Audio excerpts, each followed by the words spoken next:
সাভারে এনসিপির সমাবেশে বিস্ফোরণের ঘটনা ঘটেছে। কেউ বলছেন বোমা বিস্ফোরণ, কেউ বলছেন ককটেল বিস্ফোরণ। তবে এটা নিশ্চিত যে খুব বড়সড় কোনো কিছুর বিস্ফোরণ ঘটেনি, যার ফলে মানুষের প্রাণহানি বা হতাহত আরও বেশি হওয়ার শঙ্কা ছিল। এখানে ছোটোখাটো আতশবাজি, পটকা যাই বলেন, এই টাইপের কিছু বিস্ফোরণ ঘটেছে, যার ফলে মানুষ ছুটাছুটি করতে গিয়ে কয়েকজন আহত হয়েছেন এবং ধোঁয়া দেখা গেছে। এবং এনসিপির কেন্দ্রীয় নেতারা মঞ্চে ছিলেন, মঞ্চ থেকে একটু সামনে এই বিস্ফোরণের ঘটনা ঘটে। বিস্ফোরণের পর এনসিপির কেন্দ্রীয় নেতা নাহিদ ইসলাম, আহ্বায়ক, তারপরে সার্জিস আলম, অনেকেই সেখানে ছিলেন। তারা প্রশাসনের বিরুদ্ধে অভিযোগ তুলেছেন, এমন স্লোগান দিয়েছেন যে এনসিপির সমাবেশে হামলা কেন, তারেক রহমান জবাব দেয়। বেশ কিছু স্লোগান তারা সেখানে দিয়েছেন এবং এক ধরনের ইন্ডিকেশন ছিল প্রশাসন এবং বিএনপি বা স্থানীয় এমপি মিলে এই হামলার ঘটনা ঘটিয়েছে বা এটার আশকারা দিয়েছে। আমি কথা বলবো, এনসিপির এই সমাবেশে হামলাটা চালাইলোটা কে? কে এই হামলাটা চালাইতে পারে এবং এই হামলার ফলে এনসিপির রাজনৈতিকভাবে লাভ কি হইতে পারে, এনসিপির এখান থেকে কি ফায়দা পেতে পারে, এনসিপি প্রশাসন এবং বিএনপিকে যে দোষী করছে এগুলোর পেছনে কি কারণ থাকতে পারে। প্রথমে আসি আমরা একবারে এনসিপির সবচেয়ে প্রাথমিক শত্রু যে আওয়ামী লীগ, তাদের কথায় আসি। আওয়ামী লীগ কি এই সমাবেশে হামলা চালাইতে পারে কিনা? দেখেন, গত বছরের জুলাইতেও এনসিপি সারা দেশে পদযাত্রা করেছে, সারা দেশে ঘুরেছে। গোপালগঞ্জে এনসিপিও উস্কানি দিয়েছে, সেখানে মানুষের প্রতিরোধের মুখে পড়েছে। আমি ধরে নিলাম গোপালগঞ্জে আওয়ামী লীগের বাধার মুখে পড়েছিল এনসিপি, যদিও সেখানে স্থানীয় মানুষরাও ছিলেন। আমি নিজে সাংবাদিকতা করে আমি জানি অনেক স্থানীয় মানুষ সেখানে জড়ো হয়েছেন। এর বাইরে আর কোথাও এনসিপির নেতাদের উপর আওয়ামী লীগ হামলা চালায়নি ওই পদযাত্রায়। এবারের পদযাত্রায় কেন প্রথম দিনেই আওয়ামী লীগ হামলা চালাবে, এটা নিয়ে বড়সড় প্রশ্ন থাকে। অর্থাৎ আওয়ামী লীগ এই হামলা চালানো বা এই হামলা চালানোর যে সক্ষমতা, সেটা তাদের আছে কি না, এনসিপির গ্রুপে ঢুকে, এনসিপির ভেতরে ঢুকে এই হামলা চালিয়ে তারা প্রাণ নিয়ে ফিরে আসবে, সেটাও হচ্ছে তাদের মধ্যে শঙ্কা রয়েছে। আওয়ামী লীগকে আমি 50-50 ধরলাম। এবার আসি বিএনপির বিষয়টা। বিএনপির সংসদে আচরণ যদি আপনি দেখেন, এনসিপি জামাতকে যেন তেন ভাবে কথা বললেও এনসিপির এই 6 জনের গলা চুলকাই চলছে বিএনপি। অর্থাৎ এক ধরনের আরাম দিয়েই চলার চেষ্টা করছে বিএনপি। এবং অন্তত জুলাইয়ের মধ্য দিয়ে তৈরি হওয়া এই রাজনৈতিক দলের নেতাদেরকে বিএনপি কোনোভাবেই খেপানোর চেষ্টা করছে না। বরঞ্চ হাসনাত আব্দুল্লাহ যখন সংসদে দাঁড়িয়ে এমপিদের জন্য নিজ নিজ এলাকায় রুম চাইলেন বা বসার জায়গা চাইলেন, সরকার এতে রাজি হয়ে গেল। এবং এনসিপির নেতা নেত্রীদেরকে সরকার খুব ভালোভাবেই ট্রিট করার চেষ্টা করছে। যেখানে বিএনপি সরকারের কেন্দ্রে সংসদে এনসিপির প্রতি এই আচরণ, তৃণমূলের নেতাকর্মীরা কখনোই, তাও আবার ঢাকার একেবারে পাশেই সাভারে যেখানে নাহিদ ইসলাম গেছেন, সেই সমাবেশে বিএনপি হামলা চালাবে, এটা আমি বিশ্বাস করি না। খোদ এনসিপির প্রধানও বিশ্বাস করেন বলে আমার মনে হয় না। এনসিপি বলছে বিদ্যুৎ বন্ধ করে দেওয়া হয়েছে, বন্ধ করে দিয়ে এখানে হামলা চালানো হয়েছে। তারপরে বিদ্যুৎ বন্ধ করে দেওয়া হয়, এটা এক ধরনের প্রশাসনের এনসিপির প্রতি বিরোধিতা হিসাবেও হচ্ছে এনসিপি দেখছে। এবং এনসিপি প্রশাসনকে দায়ী করছে, জামাত ইসলামী প্রশাসনকে দায়ী করছে। তবে আমি মনে করি প্রশাসন হয়তোবা ভুলে বিদ্যুৎ নিয়ে গেছে, প্রশাসন তো বিএনপিরই প্রশাসন, এটা এনসিপির এই সমাবেশে হামলা চালাবে না বা এনসিপির এই সমাবেশে হামলা চালানোর ইন্ধন দেবে না, এটা মোটামুটি নিশ্চিত।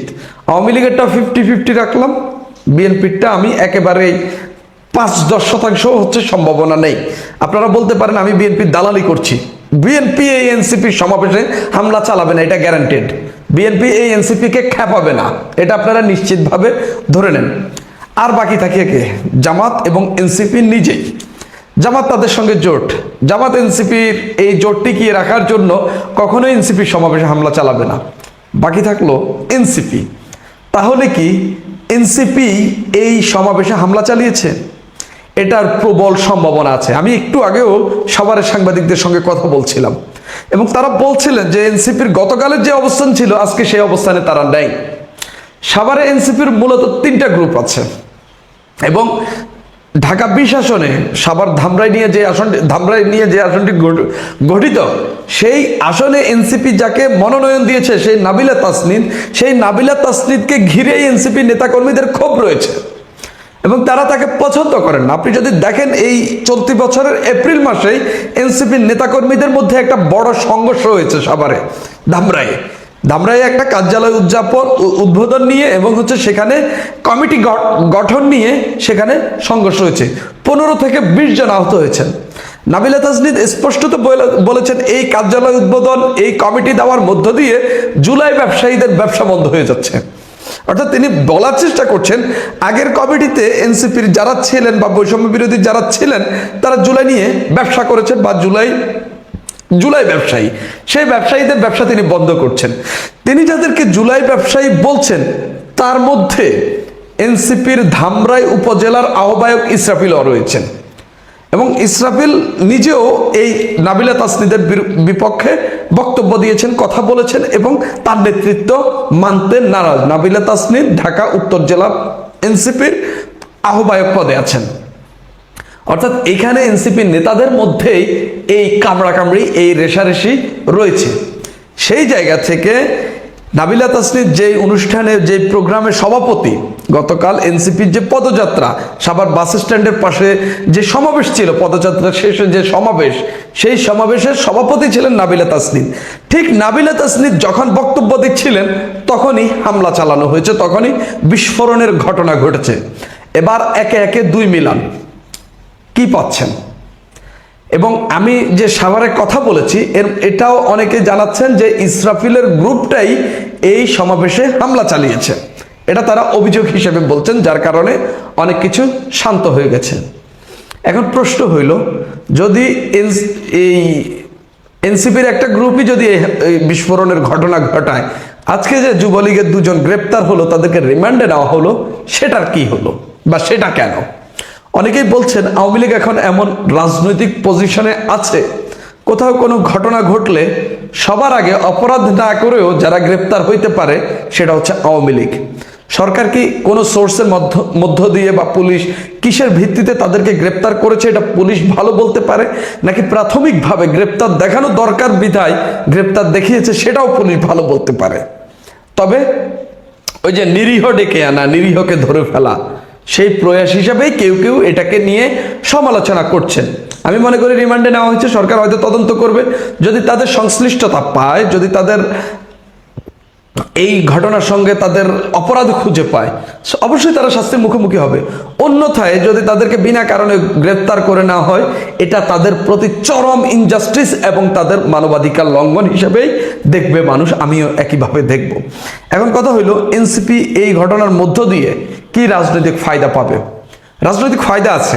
ফায়দা তো গতকালই আমরা দেখলাম, স্লোগান দেওয়া গেল, স্লোগান দিয়ে এনসিপি বুঝিয়ে দিল এই সরকার, এই প্রশাসন এনসিপির পদযাত্রাকে পছন্দ করছে না, যার কারণে হামলাগুলো ঘটছে এবং সরকার, প্রশাসন, সরকারি দলের মদতেই এই হামলাগুলো হচ্ছে। এনসিপির প্রাথমিক দোষ, এই প্রাথমিক লাভ হইল এটা, বিএনপিকে তারা এক ধরনের কটাক্ষ করতে পারবে, বিএনপিকে বা বিএনপির বিরুদ্ধে স্লোগান বা এই রাজনীতিটা তৈরি করতে পারে। এনসিপি তা আরো পদযাত্রা করবে সারা দেশে। প্রশাসন যেন তাদের প্রতি আরেকটু, তাদের প্রতি সহমর্মিতা বলেন, তাদের দিকে, তাদের প্রতি, তাদের পক্ষে থাকার যে চেষ্টা, সাভারে যে বিদ্যুৎ চলে গেছে, অন্যান্য জায়গায় যেন বিদ্যুৎ না যায়, সেই বার্তাটা এনসিপি দিয়ে দিল। এনসিপি এখান থেকে কিছু লাভ করতে পারবে কিনা? যদি সরকার প্রপারলি তদন্ত না করে, যদি শুধু আওয়ামী লীগই গ্রেপ্তার করে বা পুলিশ যদি প্রপারলি তদন্ত না করে, আওয়ামী লীগ গ্রেপ্তার করে যদি দেখায় যে আমি বেশ কয়েকজনকে গ্রেপ্তার করেছি, আমি এটার ব্যবস্থা নিচ্ছি, তাহলে এনসিপি এখান থেকে লাভ পাচ্ছে, যে অন্তত এই ঘটনা ঘটাই কয়েকজনকে গ্রেপ্তার করা গেল আওয়ামী লীগের। কিন্তু যদি সরকার প্রপারলি তদন্ত করে খুঁজে পায় যে এনসিপির একটা গ্রুপই এই হামলা চালিয়েছে, তাহলে এনসিপি যে ঝাড়ি জুড়ি দিয়েছে সেটা ফাঁস হয়ে যাবে। বিএনপির নিজের জন্য হইলেও এই তদন্তটা চালানো দরকার এবং পুলিশকে স্পষ্টত নির্দেশনা দেওয়া দরকার, যেটা ঘটেছে সেটাই পাবলিকলি বলা উচিত, যাতে ভবিষ্যতে আর কেউ তাদের লোকেরা হামলা চালাবে, গ্রেপ্তার করবে অন্য দলের লোকদেরকে, স্লোগান দেবে অন্য দলের লোকদের বিরুদ্ধে, স্লোগান দেবে প্রধানমন্ত্রীর বিরুদ্ধে ওই হামলার জন্য, এই ঘটনাগুলো যেন আর কেউ না ঘটাতে পারে। অন্তত এটার জন্য হলেও সরকারকে এটার বা পুলিশকে এটার প্রপার তদন্ত করে মানুষের সামনে হাজির করতে হবে। তবে এখন পর্যন্ত সাভারের সেখানকার যে মানুষগুলো এই ঘটনা পর্যবেক্ষণ করেছেন বা করছেন, তারা মনে করছেন এই হামলাটা এনসিপির একটা গ্রুপই ঘটিয়েছে। আসসালামু আলাইকুম। একজন থানার ওসি, আমাদের দেশে সচরাচর উপজেলা পর্যায়ে ইউনো এবং ওসি, এই দুইজন মানুষ খুবই তারা মানে স্পেশাল মানুষ, সামাজিক মর্যাদার দিক থেকে, সামাজিক অনুষ্ঠানাদি, মানে অপরাধের কথা বাদ দিলেও সামাজিক অনুষ্ঠানেও দেখা যায়। এবং এলাকার গণ্যমান্য মানুষজন কিছু একটা হলে ওসি সাহেবকে একটু জানায় নি, ওসি সাহেবকে একটু বলি, আমন্ত্রণ, বিয়ে শাদী, ইউনো সাহেব ওসি সাহেব হলে পরে ওই সমাজে যাতে ওঠা যায়। সেই ওসি সাহেব যদি কান্না করেন, ওসি সাহেব যদি আর্তনাদ করেন নিজের থানায় বসে, এর চেয়ে দুঃখজনক আর এর চেয়ে অবাক করা কাণ্ড কি আর হতে পারে? বাংলাদেশে 5 আগস্টের পরে, 5 আগস্টের আগে পরে মিলায় এবং ইউনূস সরকারের সময় পুলিশের মেরুদণ্ডটা স্রেফ ভেঙে দিছে। পুলিশের মেরুদণ্ড বলতে কিছু নাই, এবং এটা প্রি প্ল্যান্ড। পুলিশকে কুৎসিত ড্রেস পরাইছে, পুলিশের উপরে মব করছে, পুলিশের উপরে এনসিপি লেলায় দিছে, পুলিশের উপরে সমন্বয়কারী লেলায় দিছে, লেলায় দিয়ে পুলিশের যত রকম হেনস্থা করা যায় করছে, এবং পুলিশের শক্ত হয়ে দাঁড়াইতে দেয়নি। পুলিশে বলছে এরা সব আওয়ামী লীগ। মানে এই পুলিশ দিয়ে যে আইন শৃঙ্খলা মেইনলি নিয়ন্ত্রণ করতে, এবং এর ফল এই বিএনপি সরকারের সময় এসেও পুলিশের হাত থেকে আসামি ছিনায় নেওয়ার ঘটনা একাধিক ঘটছে, একটা দুইটা না, একাধিক জায়গায় ময়মনসিংহে ঘটছে, আর বিভিন্ন জায়গায় পুলিশের হাত থেকে পুলিশ ছাত্রলীগ যুবলীগ ধরছে, এরকম ছিনায় নেওয়ার ঘটনা যেরকম আছে। নর্মাল একেবারে পেশাদার অপরাধী, সেই অপরাধী ধরছে, সেই অপরাধীও ছুটায় নিয়ে গেছে। এবং সেই জন্যই আমরা বলি পুলিশের মনোবল, পুলিশকে আগের জায়গায় ফিরে আনতে কত বছর লাগবে জানি না। বিএনপি সরকার এসে চেষ্টা করছে, কিছুটা শৃঙ্খলা আসছিল।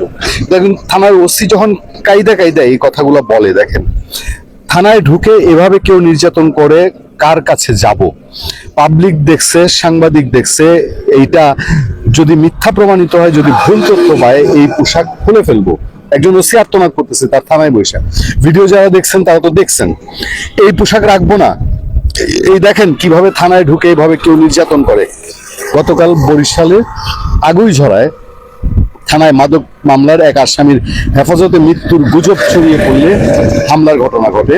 এই ঘটনায় বিচারের জন্য বিচার চেয়ে এভাবেই কথাগুলো বলছিলেন ওই থানার ওসি মোহাম্মদ মাসুদ খান। তিনি বলেন, এভাবে যদি আমরা প্রতি কাজে বাধা পাই তাহলে আমরা তো সামাল দিতে পারবো না, সঠিক কাজটা করতে পারবো না। আজকে মাদক কারবারি চোরদের জন্য আমাদের দেশের এই অবস্থা, কোথায় যাব আমরা? থানার মধ্যে ঢুকে নির্মম ভাবে এতগুলো মানুষকে মারলো। পুলিশ সেবা দেবে আজকে তারাই বিচারের জন্য দাঁড়িয়ে। রিয়াজ ফকির নামের এক মাদক মামলার এক আসামি পুলিশ হেফাজতে মৃত্যুর গুজব ছড়িয়ে পড়লে গতকাল বিকেল 4টার পর থানায় একদল লোক হামলা চালান। এতে অন্তত 10 পুলিশ সদস্য আহত হন। আর কি বলার আছে বলুন? থানার ভেতরে ঢুকে 10 জন পুলিশকে পিটাইছে পাবলিক। ওই যে 5 আগস্টের অভ্যস্ত হয়ে গেছে না, 5 আগস্টে দেখলেন না যে হবিগঞ্জের সেই সমন্বয়ক মাহাদি কি মানে বিভৎস কণ্ঠে বললো যে আমরা বানিয়াচং থানা পুরাইছি, আমরা এসআই সন্তোষকে পুরায়া মারছি। এটা যেই দেশে, যে গণতান্ত্রিক দেশ, গণতান্ত্রিক বলতে আমরা আমাদের দাবি করি, যেই গণতান্ত্রিক দেশে এইটা হইতে পারে যে ওই দেশের আইন শৃঙ্খলা রক্ষাকারী বাহিনীর সবচেয়ে শক্তিশালী উইংটাকে, সবচেয়ে প্রয়োজনীয় উইংটাকে পুরায় ফেলছে, মাইরা ফেলছে, জ্বালায় ফেলছে, সেটা প্রকাশ্যে দাবি করতেছে, এবং সেই লোকগুলারে আমরা ইন্ডেমনিটি দিয়ে দিতেছি, তাদেরকে আমরা চিরতরে মাফ করে দিতেছি যে হ্যাঁ তোমরা পুরায় মারো, পুলিশ তোমরা জ্বালায় মারো, থানা পুরাও, অস্ত্র লুট করো, এগুলা জায়েজ। কিন্তু পৃথিবীর কোনো বিচারে, কোনো সভ্য সমাজে, কোনো বিচারেই শেখ হাসিনা ফেসিস্ট এইটা বলে সেইটা বলে কোনো বিচারই এই ঘটনা যে কাম্য নয়। এবং এদেরকে ইন্ডেমনিটি দেয়া, দায় মুক্তি দেওয়ার ফলে বিএনপি সরকার যে আরো সামনে এই আগুলঝরার ওসি মাসুদ খানের মতো পরিস্থিতিতে পড়বে না, এর কি নিশ্চয়তা দেওয়া যায়? ভালো থাকবেন, সুস্থ থাকবেন।